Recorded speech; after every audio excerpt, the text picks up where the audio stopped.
Mesdames et messieurs, bonsoir et bienvenue au journal. Vous êtes sur Spectrum Télévision. À la une de l'actualité de ce mercredi 20 octobre 2021, on parlera droits de l'homme. Il faut concilier la saine application de la loi avec les droits de l'homme. Les officiers de police judiciaire, des unités de police et de gendarmerie de la région du littoral, outillés en matière de respect des droits de l'homme ce jour ici à Douala. Ceci rentre dans le cadre d'une tournée de formation aux droits de l'homme organisée par la Commission des droits de l'homme du Cameroun. On parlera sport, football. Sendou Mbombo Njoya sommet de libérer la Fédération camerounaise de football dans 48 heures. L'injonction a été servie par un huissier de justice agissant à la requête de Albert Mbida. Cet autre épisode du feuilleton crise à la FECAFOOT, c'est à suivre dans ce journal. Toujours dans ce journal, en posture d'invité, nous recevrons Anna Fowler, le vice-consul à l'ambassade des États-Unis au Cameroun, va nous entretenir sur plusieurs thèmes, parmi lesquels le coronavirus et la loterie américaine. Mesdames et messieurs, une fois de plus, bonsoir et bienvenue à cette édition bilingue d'information. Nous démarrons en langue anglaise avec vous, Catherine Koné. Good evening. Good evening, Oriane. Good evening, ladies and gentlemen. Thanks for joining us on another edition of the 8 p.m. Balingo Newscast on Spectrum, a television based on the growing number of violence meted against civilians and police officers in the exercise of their duties. The Human Rights Littoral Branch has organized a capacity building workshop to update the police officers on how to pass judgment on the field based on common offenses. Details with Josephine Bint. With the objective of fostering international standards and competence of the judicial police, the Human Rights Littoral Branch is sharpening the skills of the judicial police as they come in contact with different human interferences in the exercise of their functions on a daily basis. Vous les journalistes, nul n'est parfait. Donc, la commission est là pour essayer de remettre tout le monde à jour et even with journalists, none is perfect, so the Human Rights Commission is updating everyone to establish peace in our region. Police officers are human and they can make mistakes on judging certain offenses. For instance, offense of confidence, debts from contracts. So we try to teach them how to pass judgments based on the circumstance. Diverse elements are necessary for the right application and respect for human rights, as applying the law may be demanding. Accusations are not enough proof to try a civilian or a police officer. Les citoyens et les officiels les approprient, Citizens and officers have to learn how to limit the violation of human rights, especially on allegations. We call it allegation because you cannot accuse a civilian or defense officer to stand as an element to charge him guilty. Deviennent de facto une preuve de culpabilité. Today's capacity building workshop organized by the Human Rights Regional Office seeks to educate the masses and the judicial police on social responsibility and shun all forms of decadence against forces of law and order in the exercise of their civic responsibilities. Le ministère du Travail et de la Sécurité sociale et les syndicats du secteur des transports étaient en conclave à Yaoundé. Il était question de désamorcer le mot d'ordre de grève et de se mobiliser sur la base de propositions durables avancées par les partis engagés. On fait le point avec vous, Mireille Chapsé. Grève des syndicats de transporteurs, le gouvernement mise sur les concertations.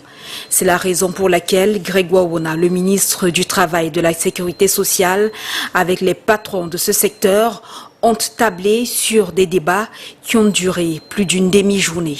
Les organisations socio-professionnelles du secteur des transports dont j'ai des prédestinés en tant que le président confédéral, nous sommes des vrais citoyens. Le vrai citoyen est celui qui pose des problèmes et cherche des solutions et non de brûler le pays.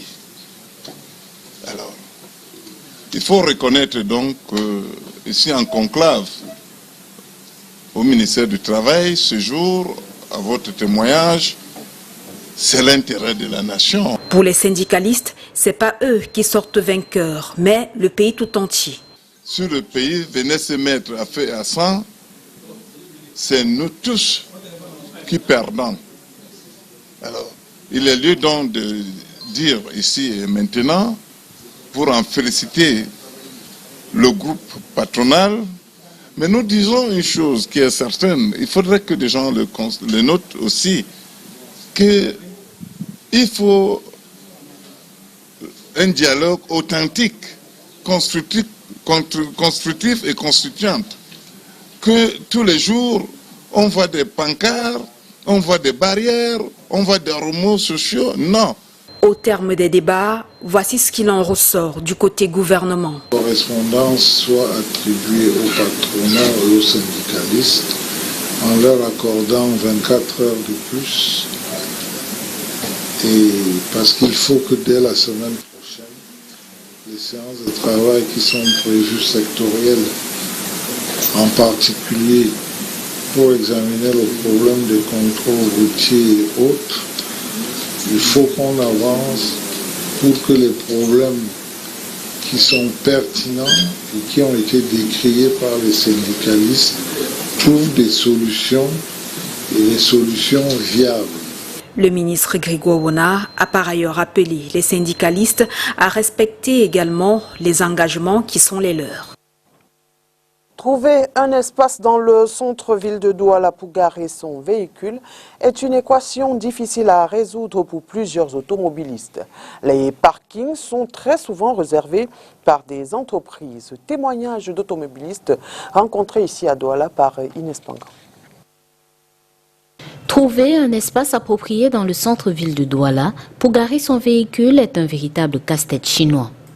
L'équation difficile à résoudre doit tenir compte des inconnus suivants: absence de matérialisation sur certaines aires de stationnement, parking réservé et bloqué par des entreprises, être contraint de payer pour un espace de stationnement qu'on a trouvé sans l'aide du personnel collecteur de la mairie, et enfin, risquer de voir son engin embarqué par les agents de la municipalité pour non-respect des indications.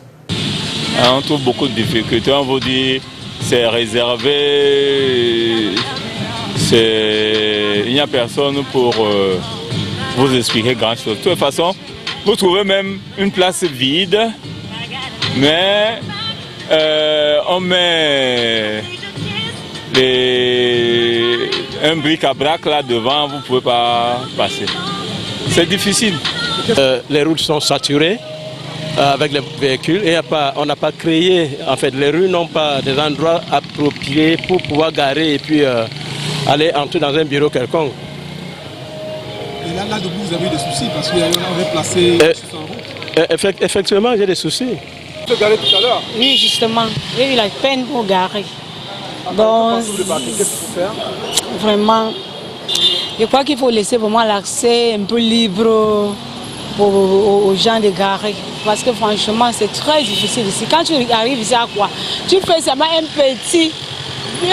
petite faute. On vient seulement prendre, la mairie vient seulement t'arrêter.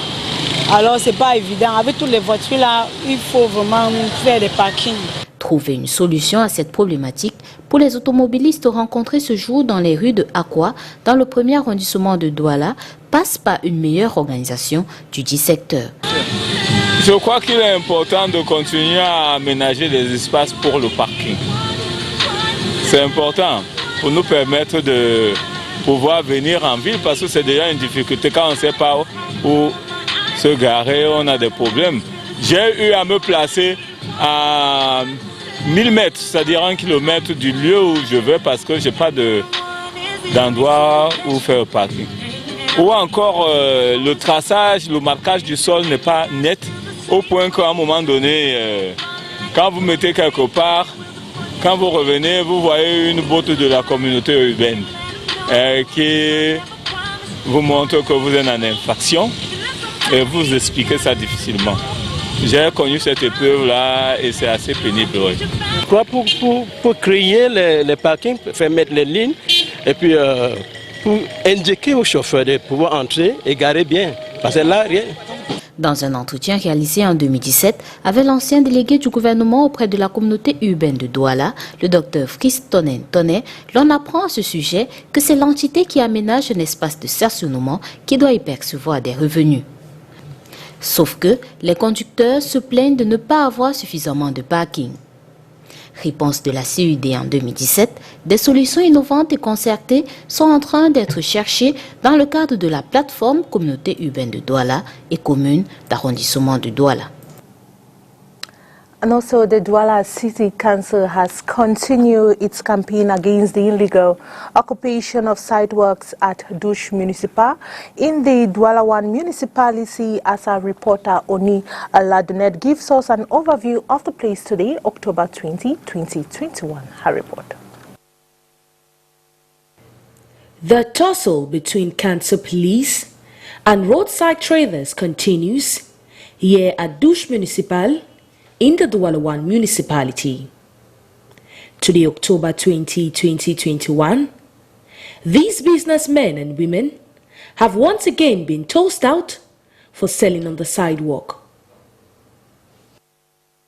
The once crowded path has been dissolved, with many standing around waiting for the opportunity to trade. Council officials refuse to budge as they continue their usual patrol, ensuring traders free the pavement.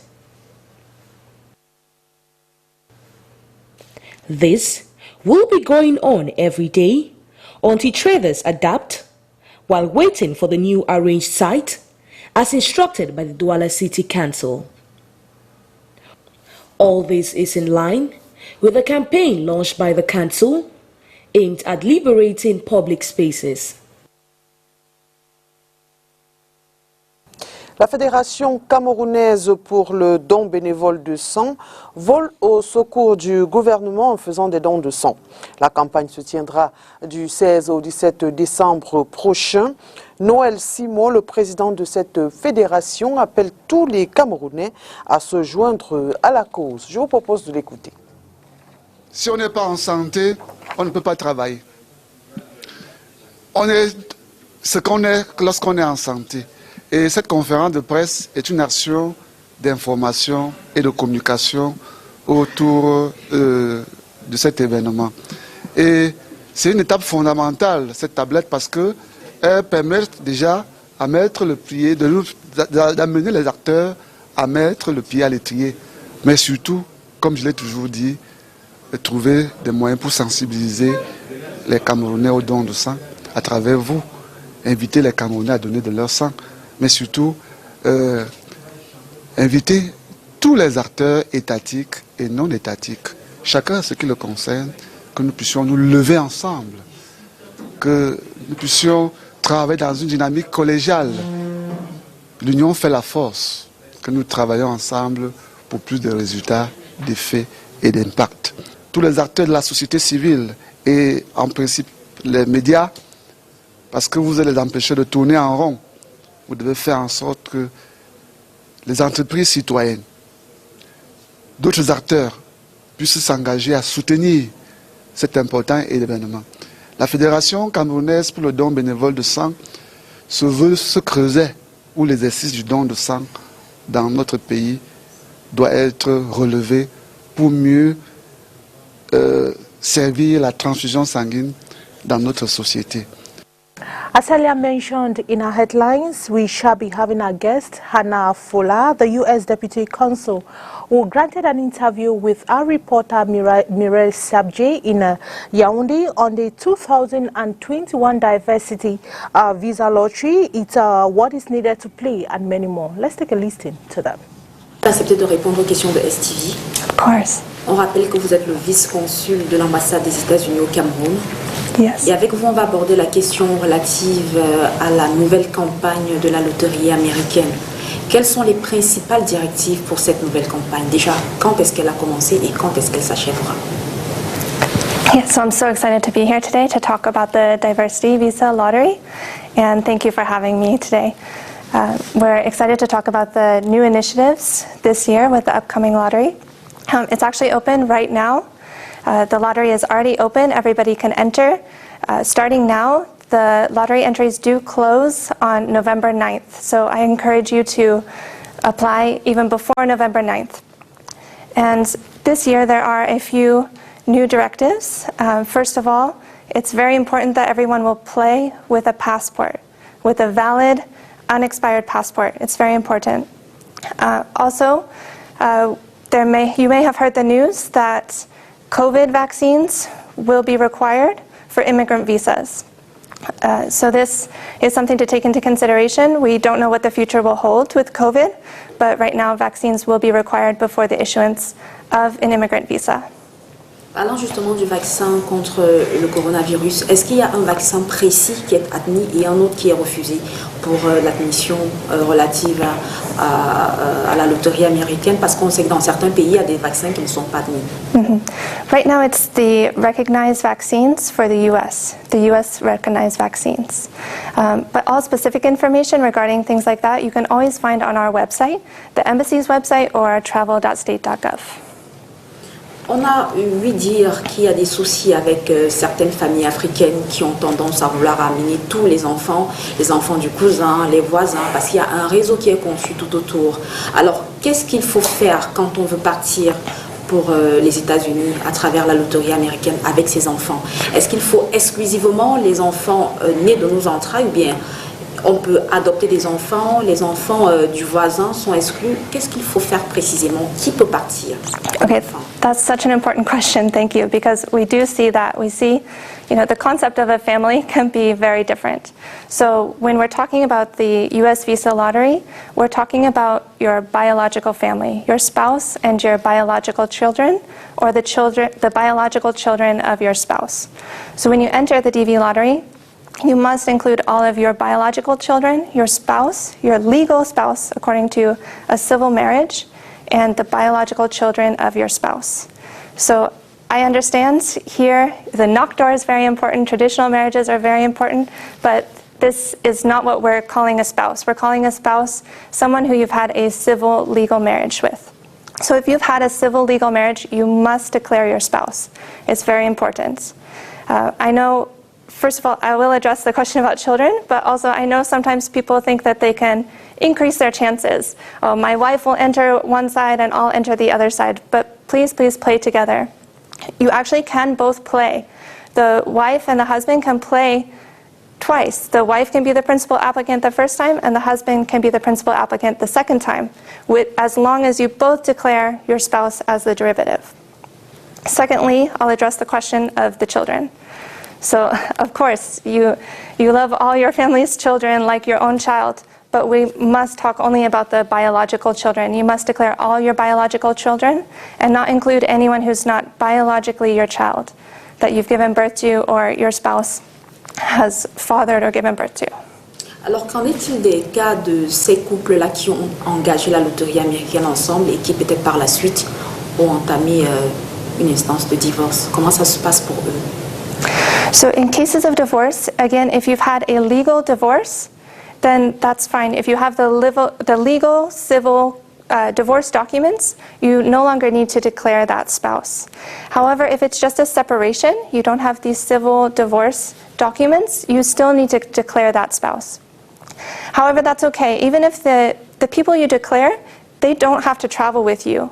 They just have to be declared. We just have to have you have an honest account of who your family is. But that spouse doesn't need to travel with you if you don't want them to travel with you. En dehors du passeport et de son carnet de vaccination contre le coronavirus, quel autre document faudrait-il avoir pour candidater à la loterie américaine? Yes, so first of all, we do look that you had a valid, unexpired passport at the time of your entry. Second of all, we're going to look that you qualify for the education requirement or your work requirements. So by education, we mean that you need to have a high school level education.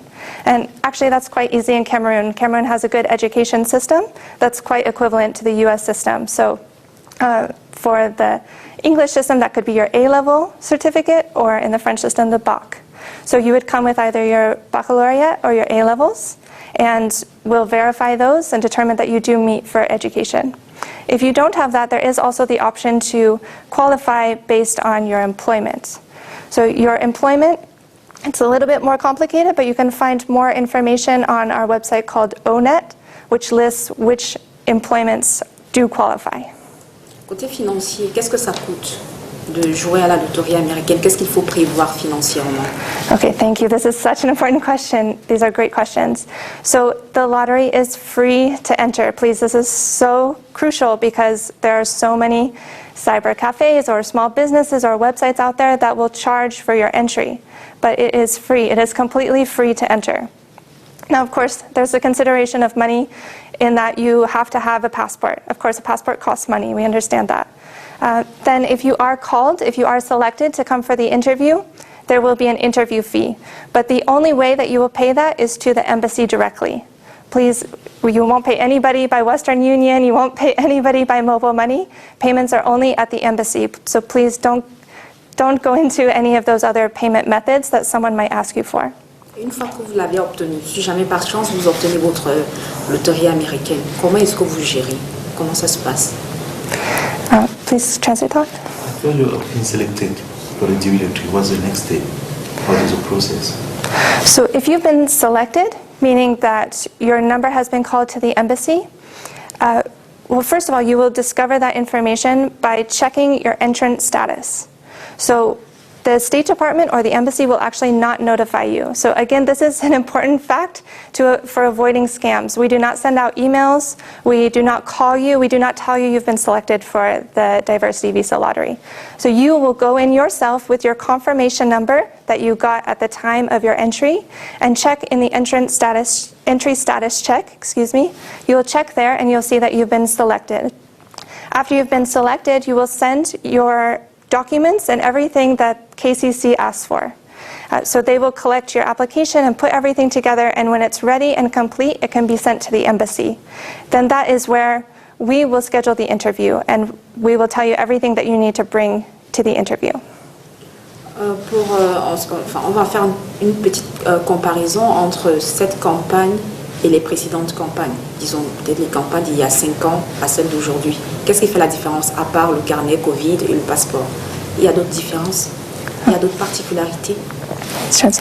What are the differences between this year's DV lottery campaign and the previous years, like 5 years ago? Is there any difference apart from the COVID vaccine and the passport? Yes, so just as you mentioned, the primary differences between the DV entry this year and previous years is the passport is very highly emphasized. Of course, there's also COVID considerations to bring in. But really, this program has a long history. This program has been running for over 25 years. So it's a program with a lot of history. Of course, we have to develop it every year as we learn, and also as scammers learn. We want to protect our applicants, we want to protect our immigrants, so we come up with some rules, like for example the passport rule, to protect our applicants. Alors pour sortir de cette interview, est-ce que vous avez une précision sur un sujet ou bien sur une question qu'on n'aurait pas évoquée au cours de cet entretien?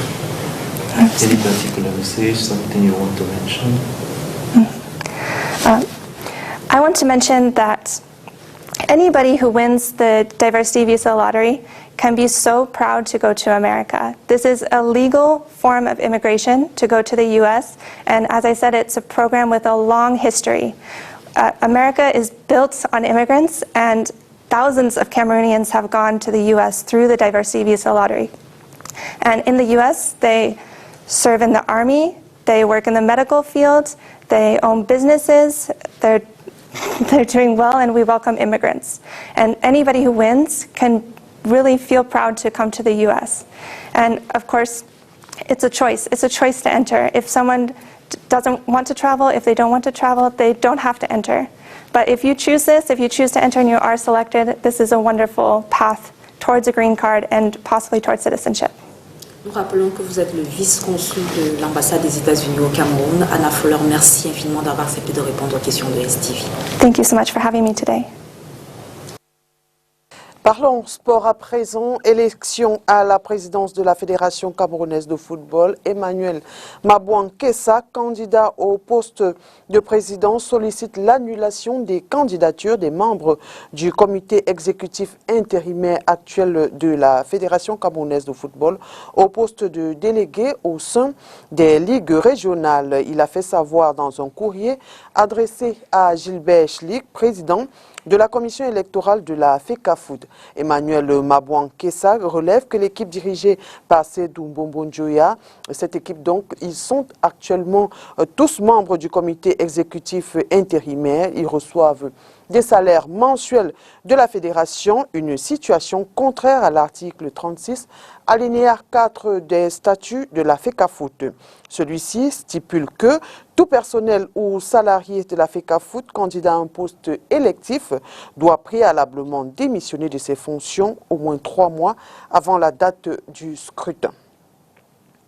Crise à la Fédération camerounaise de football. Les acteurs du football camerounais servent un nouvel épisode au public. Agissant à la requête d'Albert Mbida, un huissier de justice vient d'intimer à Seydou Mbombo Njoya l'ordre de libérer la FECAFOOT. Ce dernier a 48 heures pour s'exécuter. Léla Renganzo.